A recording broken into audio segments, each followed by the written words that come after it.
नमस्कार, आप देख रहे हैं जौनपुर टुडे। मैं हूं शुभम अग्रहरी। साथियों, जैसा आप सभी को पता है कि पश्चिम बंगाल के मुर्शिदाबाद में जमकर हिंसा और दंगा हो रहा है और इसी बीच बड़ी खबर सामने आई है कि पश्चिम बंगाल के राज्यपाल सीवी आनंद बोस जी के द्वारा मुर्शिदाबाद के पीड़ितों से मुलाकात किया गया है। जी हाँ, जैसा आप सभी को पता है कि पिछले कई दिनों से लगभग एक हफ्ते से पश्चिम बंगाल के मुर्शिदाबाद में जमकर हिंसा हो रहा है, जमकर बवाल काटा जा रहा है। बताया जा रहा है कि वक्फ बोर्ड संशोधन कानून के विरोध में शुरू हुआ यह विरोध प्रदर्शन पूरी तरह से हिंसा का रूप ले लिया है और कहीं न कहीं यह हिंसा पूरी तरह से हिंदू समाज को टारगेट करने का काम कर रहा है। मुर्शिदाबाद बताया जाता है कि मैक्सिमम मुस्लिम बहुल इलाका है और यहाँ पर जब वक्फ बोर्ड संशोधन कानून के विरोध में लोग सड़कों पर उतरे तो उनके द्वारा सरकार के विरोध में बात नहीं किया गया, बल्कि वहाँ पर रह रहे हिंदू समाज के लोगों को टारगेट करना शुरू कर दिया गया। उनके घरों में आगजनी करना शुरू कर दिया गया, तोड़फोड़ करना शुरू कर दिया गया और अब बात यही नहीं रुकी, बल्कि हिंदू समाज के लोगों को घरों से निकाल कर उनको जलाने तक की कोशिश की गई। है तमाम घटनाएं पश्चिम बंगाल के मुर्शिदाबाद से सामने आ रही थी और अब बड़ी खबर है कि पश्चिम बंगाल के राज्यपाल सीवी आनंद बोस जी के द्वारा मुर्शिदाबाद के हिंदू समाज के जो पीड़ित लोग हैं उनसे मुलाकात किया गया है और उन्हें सांत्वना दिया गया है कि जल्द से जल्द आप लोगों को अपने अपने घर पहुंचा दिया जाएगा। जी हाँ, मुर्शिदाबाद हिंसा के जो पीड़ित लोग हैं वह अपने ही घर से बेघर हो चुके हैं, अपने ही देश में शरणार्थी कैंप में रहने के लिए मजबूर हो चुके हैं।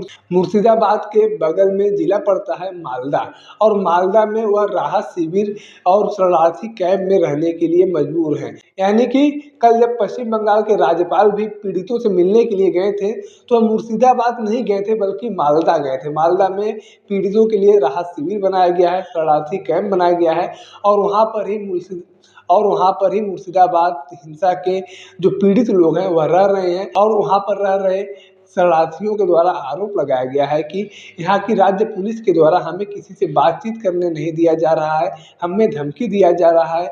मीडिया कर्मी के लोग आ रहे हैं तो मीडिया कर्मियों के सामने हमें बातचीत करने नहीं दिया जा रहा है। साथ ही साथ फोन पर भी बातचीत करने से पुलिस कर्मियों के द्वारा मना किया जा रहा है।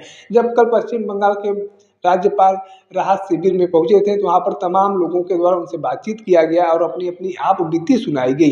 एक युवक का कहना था कि यह स्थान किसी जेल से कम नहीं है, यह शरणार्थी कैंप जो बनाया गया है यह पूरी तरीके से एक जेल का काम कर रहा है। यहाँ पर हम किसी से बातचीत नहीं कर सकते हैं, किसी अपने से मिल नहीं सकते हैं, कोई रिश्तेदार अगर हमसे मिलने के लिए आ रहा है तो हमें मिलने भी नहीं दिया जा रहा है, फ़ोन पर बातचीत करने नहीं दिया जा रहा है, मीडिया कर्मी के लोग आ रहे हैं उनसे बातचीत करने के लिए नहीं दिया जा रहा है। यह तमाम रोक जो है पुलिस कर्मियों के द्वारा लगाया जा रहा है। इन तमाम चीज़ों को देखते हुए पश्चिम बंगाल के राज्यपाल के द्वारा सभी लोगों को आश्वासन दिया गया है और बताया गया है कि जल्द से जल्द स्थिति सामान्य होते ही आप लोगों को अपने अपने घर वापस भेज दिया जाएगा। इसके साथ साथ कुछ महिलाओं के द्वारा भी राज्यपाल जी के साथ बातचीत किया गया और बताया गया कि किस तरीके से हमारे घर संपत्ति को लूट लिया गया, हमारे घरों में आग लगा दिया गया और हमें अपने ही घर से बेघर कर दिया गया। हमारा घर मुर्शिदाबाद में है लेकिन हम लोग वर्तमान समय में मालदा के राहत शिविर में या फिर शरणार्थी कैंप में रहने के लिए मजबूर हो चुके हैं। मतलब आप यहाँ पर समझ सकते हैं कि अपने ही देश में अपने ही देश के लोग वर्तमान समय में शरणार्थी कैंप में रहने के लिए मजबूर हो रहे हैं। इस तरीके का बदलाव मुर्शिदाबाद में देखा जा रहा है।